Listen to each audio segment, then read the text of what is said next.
Hey there, hon. It's Baltimore comedian, improvisational comic, and showrunner Michael Furr. Y'all might recognize me via a lot of my Facebook page if we have any Facebook friends, or perhaps some various social media accounts. And just want to make this video today a little quick shout out to my good Judy, Miss RuPaul Andre Charles, as well as my other good Judy, Miss Helfashaj. And just want to say, first and foremost, love your shows. I love all your shows, great shows. RuPaul's Drag Race, one of my top five favorite shows about drag queens. Love it. Love the Untucked. Watch every episode of Untucked. No, you're not necessarily in that show, but you are, by proxy responsible for it. We all know and appreciate it for you. Love that show. Love when the guy comes out and claps. One of my favorite recurring characters. Love that guy. And just want to say I watch every episode, and I love to watch your podcast. Love your What Your Tea podcast. It's a good show.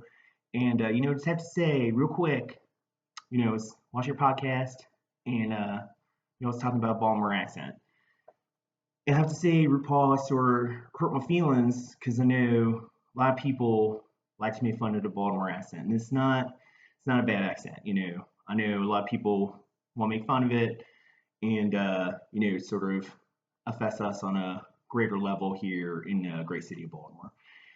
And like you look at someone like John Travolta and what he did for that Hairspray remake with all the musicals in it and such. And ever since then he's been on my bleep list. He really has. He's been on my bleep list, not necessarily just for that accent, but for that wig. Not the one he wore in the movie, but the one he wears, the other times. And Kathy Bates though, she did a real good job on the freak shows. She did a real good job with that accent. I love her. Wasn't really a big fan of that beard, but did love the accent. It was real good. And I just want to say, you had a guy on the show, some sort of a news program caster. His name was let me look it up here. Got it in my notes. Thomas Roberts. And I was not familiar with him necessarily before the podcast because I didn't watch a lot of traditional news programs necessarily. But I do watch the TMZ, of course, so I can keep up with the Kardashians and the Justin Bieber butt pics and whatnot. But I don't watch a lot of traditional news, but I used to Google and I looked him up. And apparently, I thought Thomas Roberts was the guy from the Blink 180 Matchbox 22, and I was like, oh, apparently he's a newscaster now. And I have to say, first and foremost, he's real good looking. He's a real handsome guy. He's real good looking, and very happy to see he was gay married in the state of New York. That's great. It's really good for him. We got gay marriage here too in Baltimore, but I guess you have nicer weddings in New York. That's cool. It's good. And he's real good looking. And I'm not a homewrecker or nothing, but just want him to know if things don't work out, he could go on my website and contact me, and we could maybe like go out for dinner or something, get some crabs. But I just want to say real quick, I know as far as accents are concerned, most people usually think about like your France accents or your London accents. I know RuPaul is particularly partial to an Australian accent because he got a Australian husband. I was looking on Google for a picture of his husband. I kept putting in like Mr. RuPaul's husband, but didn't necessarily see any pictures of him on there. But unless he just looks a lot like you, in which case I'm real sorry because maybe that was just pictures of him. Not necessarily sure, but Baltimore accent's a perfectly good accent. It's perfectly good. There's nothing wrong with it. And I even think a lot of popular music would be much more popular if it had been done in a Baltimore accent. Like if you think about when George Michael was with the Whams, if he had sung some of his number one hits in a Baltimore accent, it probably would have been even more popular than number one hits.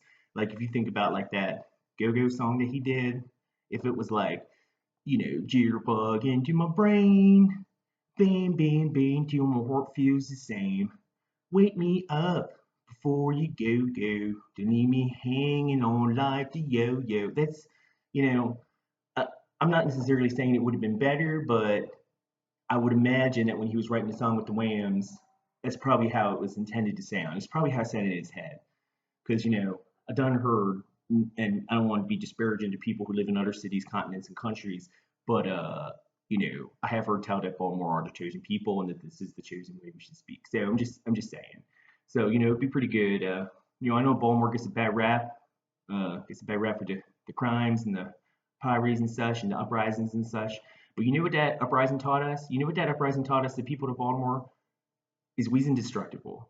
Is we are invincible, and we will come through. We will make it through. We are like Andy Dufresne in Shawshank Redemptions. You can just climb right through that mile of bleep, and you come out smelling like a rose on the other side, and walk into the promised land like it's a beach in Salvatornejo, Mexico, which sounds real nice. It sounds like a real nice place to go. So I just wanted to, just put this out there and just say, you know, people of the world, people, especially people like Washington, D.C. people, Baltimore's not that bad. You can just get on that MARC train, go down to the Penn Line station, just get down there to Penn Station, and, you can get a much nicer house in Baltimore than you can in Washington, D.C. You live near Penn Station, you can still get like 2, 3 bedroom house for like $700, $800 a week. That's pretty good. That's a good deal, you know. And Penn Station is real nice. It's real nice, real nice part of town. You got Charles movie theaters. Go down to Depot for 80s night on Friday. It's good times down there. You can really live pretty large down there. So, I just want to put that out there. You're still my good Judy, still love you, still gonna watch your shows, love you a lot. Selfish size, we know you're Baltimore adjacent. We love that. But, girl, if you really want to rip that Baltimore steel, you gotta get that hair up, girl. You gotta get that hair up a little higher, top of your head. I would say go down to the good old Rite Aid and get yourself a pink can of Aquanex and just spray that hair up. It's real humid in Baltimore. You can't have hair laying on the back of your neck. You'd be sweating like a bleep in church. You gotta get that hair up, girl. So, I love you guys, and I just want to say, if you ever come to Baltimore, come and check out my show. Do a show called The Rainbow Show over at the Torm City Comedy Project. Maybe go down to Coco Lane. I do Coco Lane a couple times a year. See me there. Go down to Magoobies. See me at Magoobies. It's a good comedy club over in Timonium. So, just wanted to put that out there, just so everybody knows. First, Baltimore accent, good accent. Number two, Baltimore, great place to live. And number three, Talbert Rombers, you're real good looking guy, and we'll appreciate you representing Baltimore. Do think it's highly suspect I don't know you necessarily, because it's small and I feel like I do know most of the people here by proxy, but I have not actually met you yet necessarily, so it's just a little suspect. But I'm sure it's legit. So just thanks so much, and hope you're all having a great day, and talk to you real soon, hon. Thanks. Bye bye.